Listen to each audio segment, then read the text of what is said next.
Assalamualaikum warahmatullahi wabarakatuh. Salam sejahtera bagi kita semua.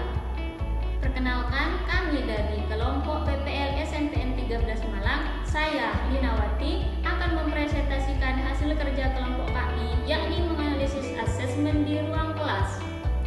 Adapun isi analisis asesmen, yang pertama ada identitas modul, yang kedua ada CP dan PP, dan yang ketiga jenis asesmen, dan yang terakhir bentuk-bentuk asesmen.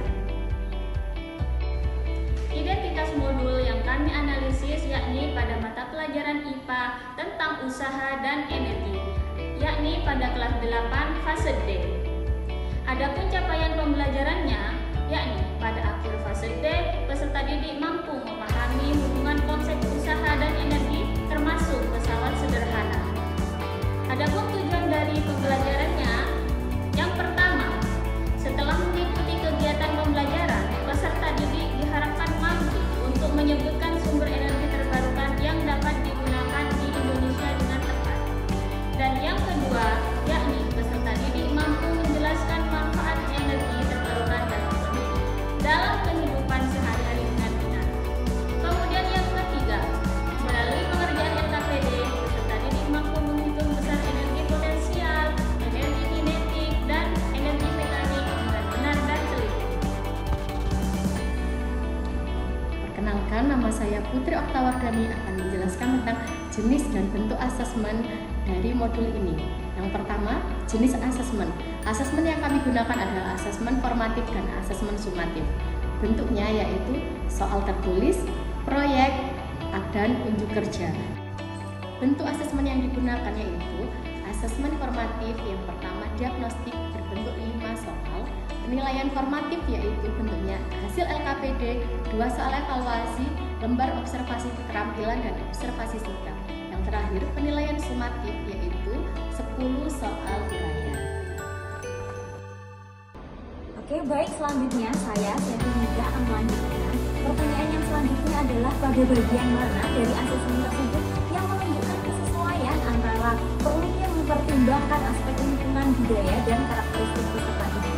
Nah, pada capaian pembelajaran, peserta didik diharapkan mampu memahami hubungan konsep usaha dan juga energi. Nah, hal tersebut menggunakan atau menggambarkan aktivitas sehari-hari bagaimana peserta didik itu mereka berinteraksi dengan lingkungannya. Gitu. Kemudian yang kedua adalah pada tujuan pembelajaran telah dituliskan bahwasannya perlunya dilakukan pertimbangan terkait dengan lingkungan belajar peserta didik dan karakteristik peserta didik. Nah, hal tersebut berfungsi untuk melibatkan peserta didik pada kegiatan memahami, kemudian menjelaskan, kemudian menyebutkan contoh, serta menghitung besar dari energi yang disertai dengan penyesuaian terkait dengan kemampuan awal peserta didik. Nah, asesmen yang pertama adalah asesmen diagnostik. Nah, asesmen diagnostik ini difungsikan atau disesuaikan dengan karakteristik dari peserta didik. Kemudian yang kedua ada asesmen formatif. Nah, asesmen formatif di sini disesuaikan dengan lingkungan belajar dari peserta didik, di mana lingkungannya merupakan sekolah adiwiyata mandiri. Jadi, pada LKPD disesuaikan dengan energi terbarukan yang ada di sekolah, seperti itu. Kemudian yang ketiga adalah pada asesmen sumatif. Nah, pada asesmen sumatif ini peserta didik akan diberikan soal berupa 10 soal tes tulis berupa uraian, seperti itu. Bagian yang menunjukkan antara lain adalah pemberian pertanyaan pemantik di awal untuk mengetahui kemampuan awal peserta didik terhadap pembelajaran yang akan dilakukan tentang usaha dan energi yang ditemukan dalam kehidupan sehari-hari. Selanjutnya, untuk asesmen formatif, di mana pertanyaan-pertanyaan atau bentuk soal yang ada dalam LKPD yang telah dibuat disesuaikan dengan kemampuan peserta didik. Sedangkan asesmen sumatif dilakukan sesuai dengan kemampuan peserta didik. Lalu, bagian mana dari asesmen tersebut yang menunjukkan kesesuaian bahwa sudah memberikan ruang bagi peserta didik untuk memberikan umpan balik terhadap proses pembelajaran mereka. Yang pertama, umpan balik asesmen formatif untuk mengetahui ketercapaian tujuan pembelajaran. Selanjutnya, guru menilai asesmen formatif hasil LKPD dan soal latihan sejumlah 2 soal. Hasil yang didapatkan dijadikan sebagai umpan balik proses pembelajaran nantinya. Jika Anda menjadi guru di kelas tersebut, hal apa yang ingin Anda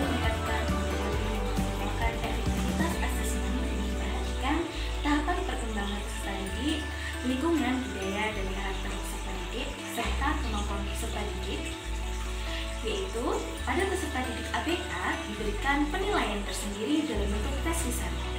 Pada peserta didik yang mahir diberikan asesmen sumatif yang mengarahkan pada pencapaian semua tujuan pembelajaran. Kemudian pada peserta didik yang masih memerlukan bantuan diberikan asesmen sumatif yang mampu mengukur pencapaian tujuan pembelajaran yang seharusnya mereka capai. Selain itu, memaksimalkan asesmen yang positif sebelum dilakukan perumusan asesmen sehingga hasilnya didapatkan dengan asesmen yang akan dilakukan akan selaras. Bagian manakah dalam asesmen tersebut yang menunjukkan kesesuaian terhadap perkembangan peserta didik? Pemberian pertanyaan pemantik di awal untuk mengetahui kemampuan awal peserta didik terhadap pembelajaran yang akan dilakukan. Asesmen formatif berupa penugasan, pengerjaan LKPD, dan observasi. Asesmen sumatif berupa soal esai 10 buku tentang usaha, pesawat sederhana, dan energi.